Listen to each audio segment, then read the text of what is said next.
बच्चा party at your own YouTube channel concept of chemistry. और मैं सोनिया स्वागत करता हूं आपका हमारे lecture number 3 for the BSc 6th sem syllabus of acid and base and the syllabus of inorganic. और मेरे बच्चा पार्टी आज का हमारा टॉपिक है Lewis concept of acid and base.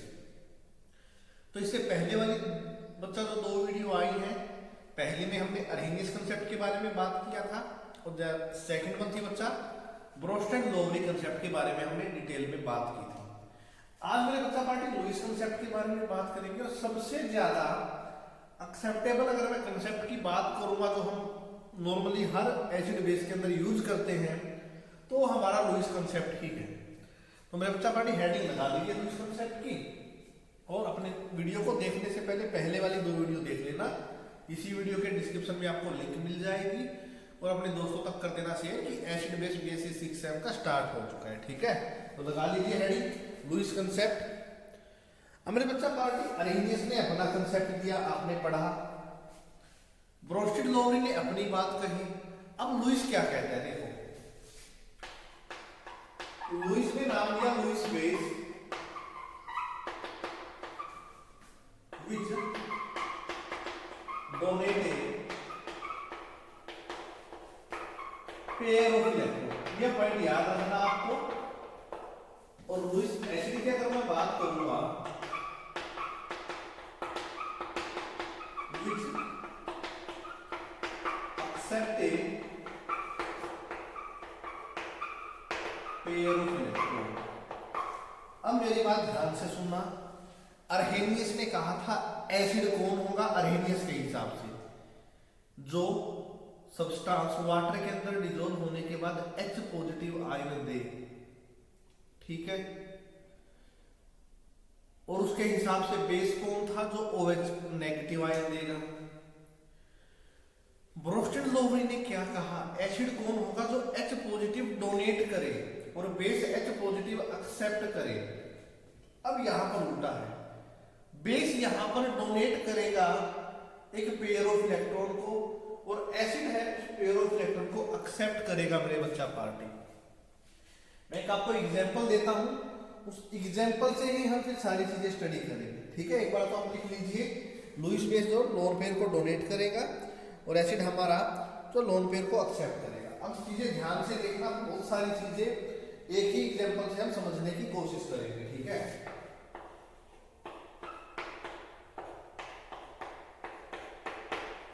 ये हमारा BF3 है,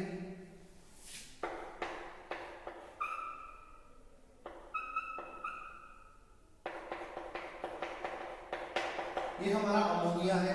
अब मैं लिखता हूं, देखो इसके पास क्या है, ये लोन पेयर ऑफ इलेक्ट्रॉन है। ये लोन पेयर ऑफ इलेक्ट्रॉन किसको डोनेट करेगा, इस बोरोन को डोनेट करेगा। अब बोरोन इसको क्यों एक्सेप्ट कर रहा है, देखो डोनेट किए नाइट्रोजन ने NH3 ने, तो ये तो हो गया हमारा लुईस बेस। और इस BF3 ने क्या किया, लोन पेयर को एक्सेप्ट किया, तो सही ये हो जाएगा लुईस एसिड। अगर आप ध्यान से देखोगे, बोरोन को ध्यान से देखोगे तो 2 इलेक्ट्रॉन यहां है, 2 इलेक्ट्रॉन यहां है, 2 इलेक्ट्रॉन यहां है। एक बॉन्ड में 2 ही इलेक्ट्रॉन होते हैं और इसके 3 बॉन्ड बन रहे हैं, तो यहां पर टोटल इलेक्ट्रॉन का नंबर 6 हो जाएगा। और कोई भी सब्सटेंस 6 इलेक्ट्रॉन की बजाय अपना ऑक्टेट पूरा करने की कोशिश करेगी ताकि यहां पर 8 इलेक्ट्रॉन हो सके। अब ये इसको डोनेट करेगा तो नंबर ऑफ इलेक्ट्रॉन 8 हो जाएंगे, इसके पास है। अब पॉइंट ध्यान से समझना, जो मैं बना रहा हूं और जो बोलूंगा,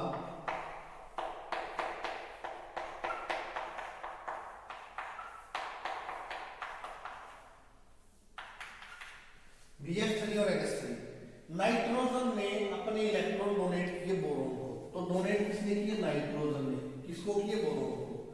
तो यहां पे ऐसा बॉन्ड बनता है, मतलब टेल तो होगी नाइट्रोजन जो डोनेट कर रहा है और हेड होगी जो एक्सेप्ट कर रहा है, और इसे मेरे बच्चा पार्टी हम बोलते हैं कोऑर्डिनेट बॉन्ड।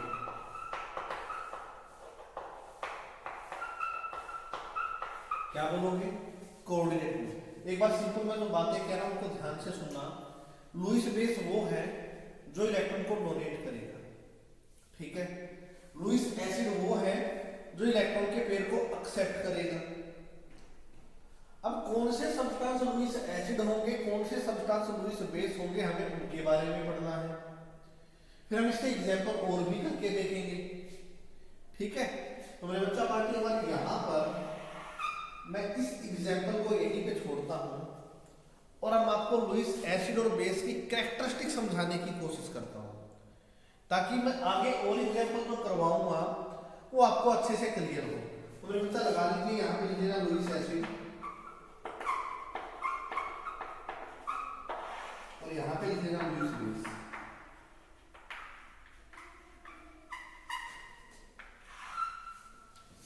लुईस एसिड और लुईस बेस। अब लुईस एसिड कौन से होते हैं और लुईस बेस कौन से होते हैं, तो बिल्कुल सिंपल वर्डों में हम बात करेंगे। जितने भी इलेक्ट्रॉन डेफिशिएंट कंपाउंड हैं,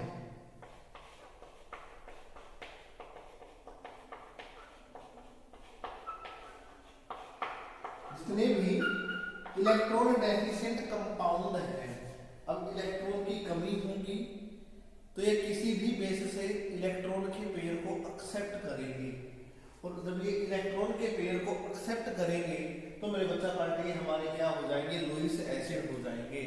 तो इस दुनिया के अंदर जिसमें ऑर्गेनिक इनऑर्गेनिक केमिस्ट्री जो हम पढ़ते हैं, इसके अंदर ऐसा ऑर्गेनिक कंपाउंड, ऐसा इनऑर्गेनिक कंपाउंड, चाहे वो कैसा भी कंपाउंड हो, अगर वो इलेक्ट्रॉन डेफिशिएंट है रसगुल्लो, तो वो हमारा लुईस एसिड होगा। ये पॉइंट नोट कर लो, इलेक्ट्रॉन डेफिशिएंट कंपाउंड हमारे लुईस एसिड होते हैं। अगर मैं एग्जांपल की बात करूंगा, BF3 आपने किया,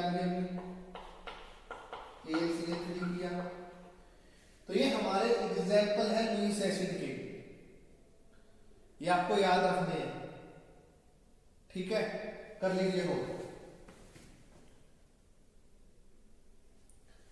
उसके बाद कहता है जितने भी हमारे कैटायन होंगे वो भी हमारे लुईस एसिड की तरह काम करेंगे, क्योंकि मेरे बच्चा कैटायन पे चार्ज आएगा आपका पॉजिटिव, और इस पॉजिटिव चार्ज के ऊपर कौन आ सकता है, नेगेटिव चार्ज आएगा, नेगेटिव यानी इलेक्ट्रॉन आएगा। तो कैटायन भी क्या कर रहा है, इलेक्ट्रॉन पेयर को एक्सेप्ट कर रहा है।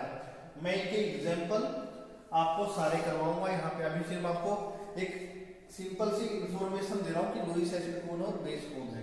तो लुईस एसिड में हमें दो पता लगे, सारे के सारे इलेक्ट्रॉन डेफिशिएंट कंपाउंड, और बच्चा हमारे कैटायन। कैटायन का क्या है कि जैसे सोडियम पॉजिटिव होगा, पोटेशियम पॉजिटिव, आप कह लीजिए Ca2 पॉजिटिव।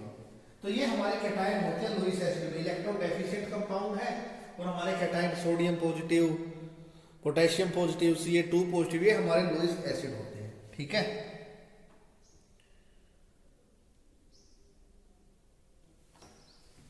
आगे कहता है compound which have vacant d orbital, जिन कंपाउंड के पास d ऑर्बिटल खाली है, यानी d ऑर्बिटल खाली है, तो वो भी हमारे लुईस एसिड होंगे। अब d ऑर्बिटल खाली होगा तो इलेक्ट्रॉन प्रमोट हो सकते हैं। अब जो नए इलेक्ट्रॉन आएंगे ना, वो अपने जो इसका ऑक्टेट की तरफ जाने की कोशिश करेगा, क्योंकि डी से पहले तो पी सब सेल होगी, पी में तो 8 इलेक्ट्रॉन नहीं बन रहे उसके, तो डी के अंदर इलेक्ट्रॉन लेके अपना ऑक्टेट पूरा करने की सोचेगा। एग्जांपल आप AlCl3 तो ले लीजिए, अभी मैं आपको सारे करवाने वाला हूँ। नोट कर लीजिए लुईस एसिड के 3 इंपॉर्टेंट पॉइंट, सारे के सारे इलेक्ट्रॉन डेफिशिएंट कंपाउंड, सारे के सारे कैटायन, और ऐसे कंपाउंड जो अपने डी ऑर्बिटल वैकेंट होता है, ये उसको ऑक्टेट में कन्वर्ट कर लेते हैं डी ऑर्बिटल में इलेक्ट्रॉन लेकर। कंपाउंड जिनके पास वैकेंट डी ऑर्बिटल होता है वो लुईस एसिड होते हैं, क्योंकि ये इलेक्ट्रॉन लेकर, अपने वैकेंट डी ऑर्बिटल में इलेक्ट्रॉन लेकर ऑक्टेट कंप्लीट कर लेते हैं। मेरे बच्चों, मेरे रसगुल्लो, कर लीजिए इसको भी नोट, लुईस एसिड वाले को। अभी मैं इनके सारे एग्जाम्पल कराऊंगा, टेंशन मत लो, बिल्कुल डिटेल में करेंगे। यहाँ पर बच्चा लुईस एसिड में एक पॉइंट और बनता है, चलो मैं यहाँ पे लिख देता हूँ अलग से, यहाँ पे लिख लेना।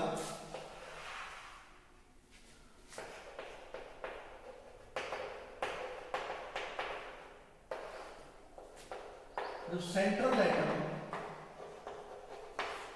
बॉन्डेड होगा टू हाईली इलेक्ट्रोनेगेटिव एलिमेंट, जब हमारा सेंट्रल एटम बॉन्डेड हो एक ऐसे एलिमेंट से जो हाईली इलेक्ट्रोनेगेटिव एलिमेंट है, तो वो हमारा लुईस एसिड होता है। जैसे आप CO2 की बात कर लीजिए, यहाँ पर जो कार्बन है वो इस ऑक्सीजन के साथ बॉन्डेड है, और ऑक्सीजन तो हाईली इलेक्ट्रोनेगेटिव एलिमेंट होता है रसगुल्लो, तो यहाँ पर CO2 भी हमारा एक लुईस एसिड की तरह काम करेगा। ठीक है, ये हमारा लास्ट पॉइंट था लुईस एसिड को लेके। ठीक है, अब बात करते हैं लुईस बेस की। तो एसिड में चारों पॉइंट याद रखना, इलेक्ट्रॉन डेफिशिएंट कंपाउंड, सारे के सारे कैटायन, ऐसे एलिमेंट जो डी ऑर्बिटल तक जा सकते हैं जिनके पास डी ऑर्बिटल खाली होता है, और लास्ट वन सेंट्रल एटम जब एक डिफरेंटली इलेक्ट्रोनेगेटिव एलिमेंट के साथ बॉन्ड हो तो वो भी हमारे लुईस एसिड होते हैं। अब बच्चों बात करते हैं लुईस बेस की। ठीक है, सबसे पहली बात करते हैं न्यूट्रल स्पीशीज की। यहाँ पे इलेक्ट्रॉन डेफिशिएंट थी, यहाँ पे न्यूट्रल स्पीशीज होती है, लेकिन न्यूट्रल स्पीशीज में कम से कम एक अनशेयर्ड इलेक्ट्रॉन का पेयर होना चाहिए, अनशेयर्ड इलेक्ट्रॉन पेयर होना चाहिए, क्योंकि बेस वही है जो डोनेट कर सके पेयर ऑफ इलेक्ट्रॉन। तो बेस बनने के लिए एक अनशेयर्ड इलेक्ट्रॉन पेयर होना चाहिए। एग्जांपल में आप याद रखिए अमोनिया, यहाँ पे बच्चा मान के आप NH2 करोगे, यहाँ से एक ही तो बॉन्ड गया है, लेकिन यहाँ पे लोन पेयर तो है। जब आपने इसका एक हाइड्रोजन निकाल दिया, जब आपने इसका एक हाइड्रोजन निकाल दिया तो यहाँ पे लोन पेयर तो बचा ना। ठीक है, अब यहाँ पर कैटायन थे, यहाँ पर सारे के सारे एनायन ऐड कर दो, F negative, Cl negative, Br negative. ये मेरे बच्चा पार्टी हमारे क्या है, ये सारे के सारे लुईस बेस होते हैं। अभी इनको एक्सप्लेन भी करेंगे, एक बार लिख रहे हैं कि क्या कुछ है, फिर सारे बोर्ड को रफ करके आपको बिल्कुल मजेदार तरीके से मैं दोबारा पढ़ाऊंगा। ठीक है, कर लीजिए नोट।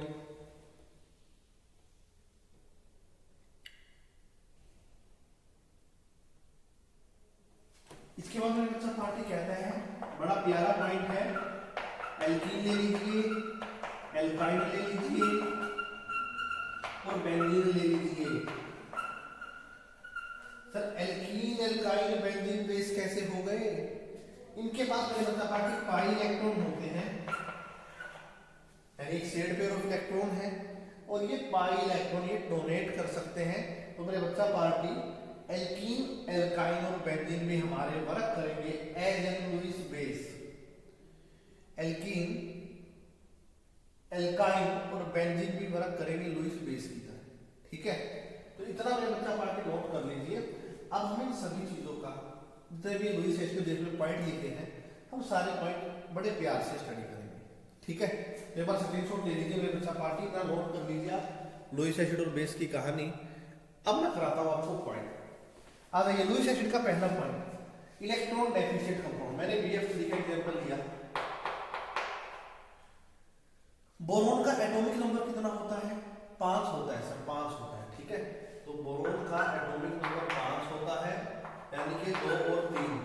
आउटर में 3 इलेक्ट्रॉन आ रहे हैं तो 3 लिख लेना। कितने फ्लोरीन ऐड हो रहे हैं? 3 हो रहे हैं। तो टोटल वैलेंस इलेक्ट्रॉन कितने बने? सर 6 इलेक्ट्रॉन बचे। 8 नहीं बने ना, तो इसका ऑक्टेट कंप्लीट है, इनकम्प्लीट है? इनकम्प्लीट है। इनकम्प्लीट है तो ये इलेक्ट्रॉन डेफिशिएंट है, यानी कि जो सेंट्रल एटम आपको दिया गया है ना, उसकी इलेक्ट्रॉनिक कॉन्फ़िगरेशन ऐसे लिखिए 2 8 8 18 18 32, उस तरीके से। तो यहाँ पे 2 और 3 आएगा। अब इसके आउटर में 3 ही इलेक्ट्रॉन है, तो बोरोन के 3 और ये 3 फ्लोरीन ऐड है, टोटल 6 इलेक्ट्रॉन बने और 6 इलेक्ट्रॉन हमारे कैसे होंगे, इलेक्ट्रॉन डेफिशिएंट होंगे और हमारे कैसे होंगे, लुईस एसिड होंगे। तो आई होप पहला पॉइंट आपको समझ में आया होगा। AlCl3 के वैलेंस इलेक्ट्रॉन कितने होते हैं आपको निकाल के दिखाना है। AlCl3 के वैलेंस इलेक्ट्रॉन आपको निकाल कर दिखाने हैं। ठीक है मेरे बच्चा, पार्टी कर लीजिए नोट अच्छे से। ठीक है,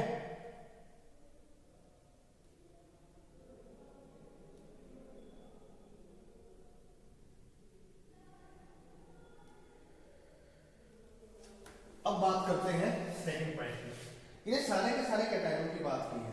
अब देखो मैंने जैसे एग्जांपल लिखा सोडियम, पोटेशियम, कैल्शियम। ठीक है, कोई दिक्कत नहीं, लेकिन एक पॉइंट याद रखना, सारे के सारे कैटायन की तो बात कर रहा है। अब कैटायन भी दो हो जाएंगे, एक समानांतर होंगे, एक हमारे लार्जर साइज में होंगे। अगर मैं समानांतर कैटायन की बात करूं तो सिंपल सा मैं H पॉजिटिव की बात कर लेता हूं और लार्जर कैटायन की बात करूं तो पोटेशियम पॉजिटिव की बात कर लेता हूं। कैटायन भी दो तरीके के, एक समालर एक लार्गर।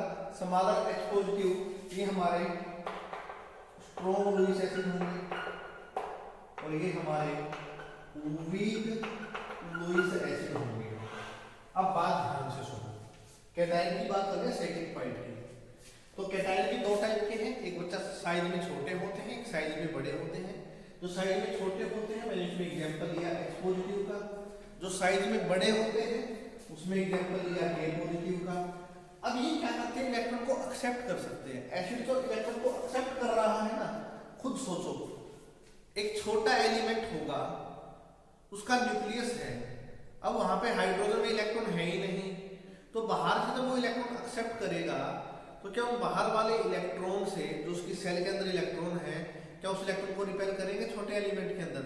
नहीं करेंगे। लेकिन अगर आपके पास बड़ा एलिमेंट है तो वहां पे बहुत सारे इलेक्ट्रॉन पहले ही हैं इनके आउटर ऑर्बिटल में, तो इलेक्ट्रॉन जो आएगा वो रिपल्सन फील करेगा, तो ये हमारे वीक हो जाएंगे लुईस एसिड।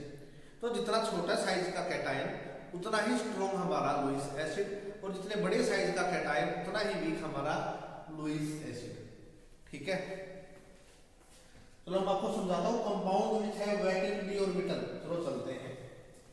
सर आपने एग्जांपल लिखा AlCl3 का, हमें तो यही समझा दीजिए।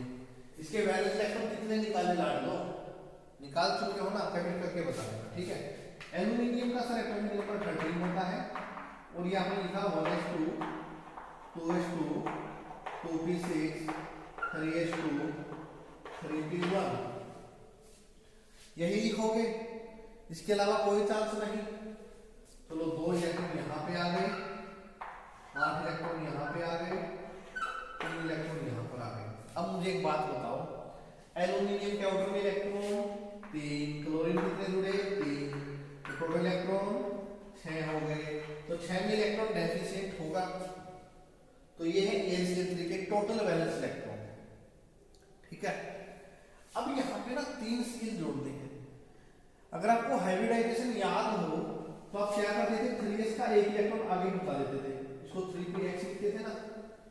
अब 3p के बाद कौन आएगा, 3d आएगा, यानी कि 3p के बाद 3d आ रहा है। अब क्लोरीन तो यहाँ पे लग जाएगा 3p के साथ, इलेक्ट्रॉन तो आउटर में 6 ही रहे, तो अब ये जो 3d ऑर्बिटल है, दोनों द्वारा बता दो। एल्युमिनियम का atomic number 13, 1s2 2s2 2p6 3s2 3px1, 3p के बाद 3d क्यों आना है, 3 क्लोरीन दोनों एक s में लग जाएंगे, 2 p के अंदर लग जाएंगे। ठीक है, अब इलेक्ट्रॉन आने के लिए कोई जगह तो नहीं बची। ठीक है, तो यहाँ पे 3p के बाद 3d आता है, ये 3d क्या कहेगा, आओ इलेक्ट्रॉन मेरे अंदर आ जाओ, क्योंकि लुईस एसिड एक्सेप्ट करता है पेयर ऑफ इलेक्ट्रॉन और AlCl3 लुईस एसिड है, हमें यहां से पता लग गया। तो क्या कहेगा 3d, आओ इलेक्ट्रॉन बेस वालों इलेक्ट्रॉन मेरे अंदर आ जाओ। तो इसने क्या किया, वैकेंट डी ऑर्बिटल था इसके पास। वैकेंट डी ऑर्बिटल होने का मतलब ये 3d अब इलेक्ट्रॉन एक्सेप्ट करेगा, यहां पे इलेक्ट्रॉन की एंट्री होगी, और इलेक्ट्रॉन की एंट्री होगी तो 6 से मेरे बच्चा पार्टी किसकी तरफ जाने की कोशिश करेगा, ऑक्टेट बनाने की कोशिश करेगा। तो ये है हमारा तीसरा पॉइंट। जिस भी एलिमेंट के पास डी ऑर्बिटल वैकेट होता है वो इलेक्ट्रॉन एक्सेप्ट करके ऑक्टेट की तरफ जाने की कोशिश करता है, तो वो हमारा इलेक्ट्रॉन एक्सेप्ट किया ना, वो हमारा लुईस एसिड हो जाएगा। ठीक है, चलो फोर्थ पॉइंट पे चलते हैं। Central atom bonded to highly electronegative element. अरे भैया ये तो गजब का पॉइंट है, सोचो इसके बारे में थोड़ा। बेस वालों की टेंशन मत लो, बेस वाले तो मैं यहीं पे खत्म कर दूंगा, टेंशन मत लेना। ठीक है, ये इंपॉर्टेंट है। सोचिए कैसे करोगे अब इसको, इलेक्ट्रोनेगेटिव एलिमेंट वाले केस को।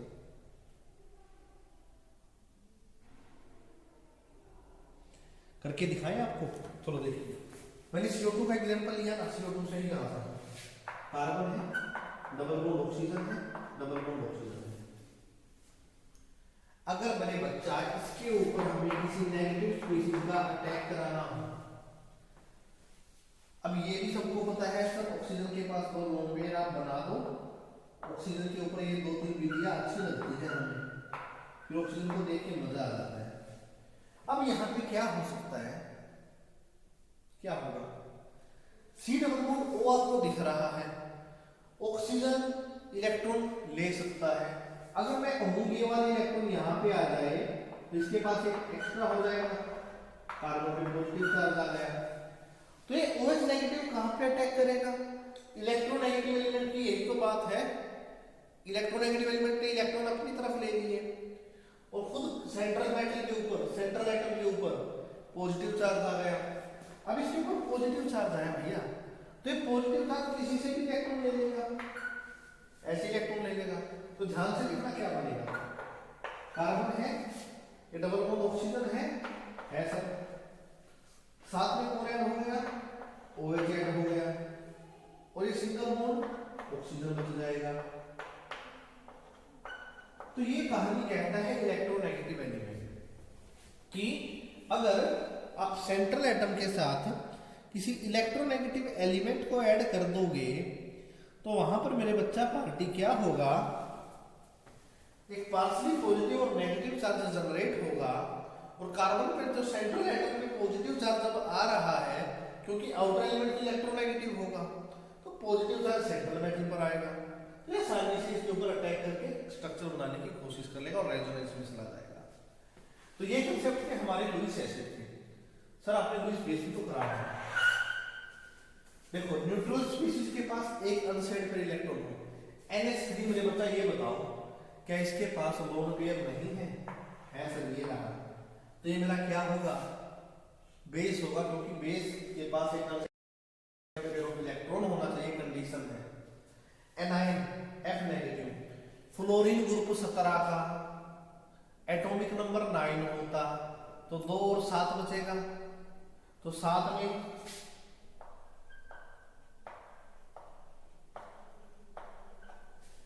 ये 6 इलेक्ट्रॉन तो ऐसे होंगे, एक इलेक्ट्रॉन ये रहा, और ये नेगेटिव चार्ज आते ही एक इलेक्ट्रॉन और बढ़ जाता है। ठीक है, तो ये डोनेट कर सकते हैं, एनायन इलेक्ट्रॉन पेयर डोनेट कर सकते हैं। ठीक है, एल्कीन एल्काइन बेंजीन, तो मैं एक सिंपल सा बताता हूं आपको।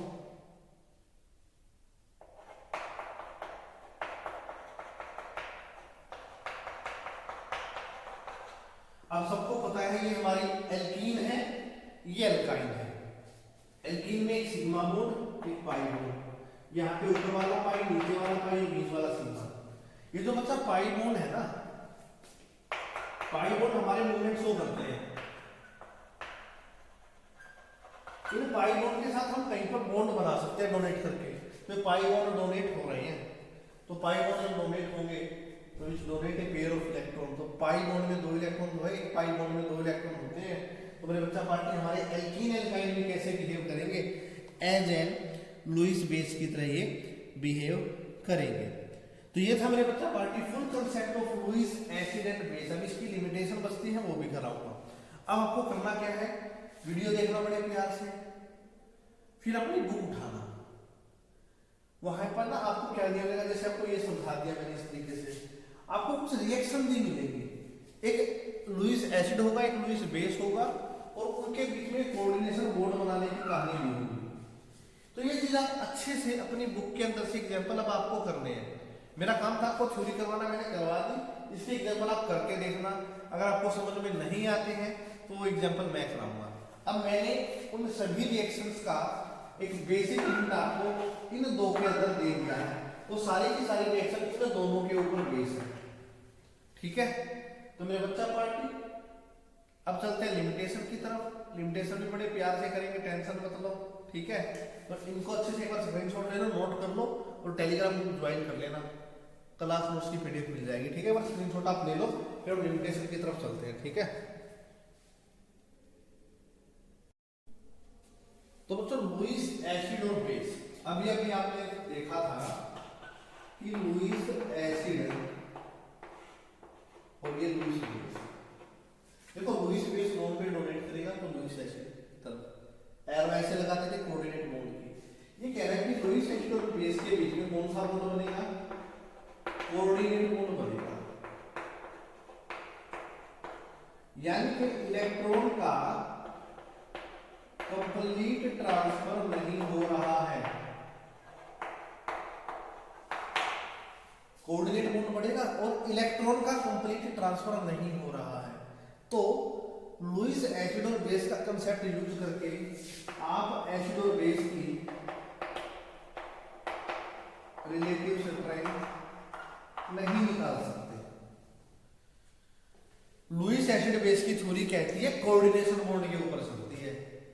बेस डोनेट करेगा, एसिड को कोऑर्डिनेट बॉन्ड बनेगा, कोऑर्डिनेट बॉन्ड बन रहा है लेकिन इलेक्ट्रॉन का कंप्लीट ट्रांसफर नहीं हो रहा, और इलेक्ट्रॉन का कंप्लीट ट्रांसफर नहीं होगा तो हम इन एसिड और बेस की लुईस थ्योरी के आधार पर रिलेटिव स्ट्रेंथ कंपैरिजन नहीं कर सकते कि कौन ज्यादा स्ट्रॉन्ग एसिड होगा, कौन ज्यादा वीक एसिड होगा। ये था हमारा पहला लिमिटेशन।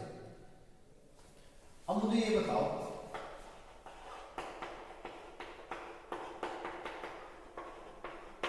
क्या HCl कोई कोऑर्डिनेट बॉन्ड बना रहा है? नहीं, ये तो आयनिक बॉन्ड बनाता है। H2SO4 ये भी आयनिक बॉन्ड बनाते हैं, ये दोनों के दोनों आयनिक बॉन्ड बनाते हैं,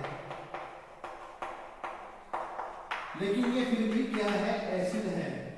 लेकिन लुईस भाई साहब ने क्या कहा कि कोऑर्डिनेशन बॉन्ड बनना बहुत जरूरी है, अदरवाइज एसिड बेस नहीं होंगे। लेकिन भाई HCl और H2SO4 तो आयनिक बॉन्ड बनाते हैं और फिर भी ये एसिड है। लेकिन ये बात ना लुईस नहीं मानता, HCl को एसिड नहीं मानता। देख लो, कहता है कोऑर्डिनेट बॉन्ड बन रही ना, लुईस की थ्योरी के हिसाब से HCl is not a acid, ये याद रखना, ठीक है। कर लीजिए दोनों नोट। अब सुनो मजेदार पॉइंट, जो एसिड बेस की रिएक्शन होती है ना वो फास्ट होती है, ठीक है। लेकिन जो कोऑर्डिनेशन बॉन्ड बनता है ना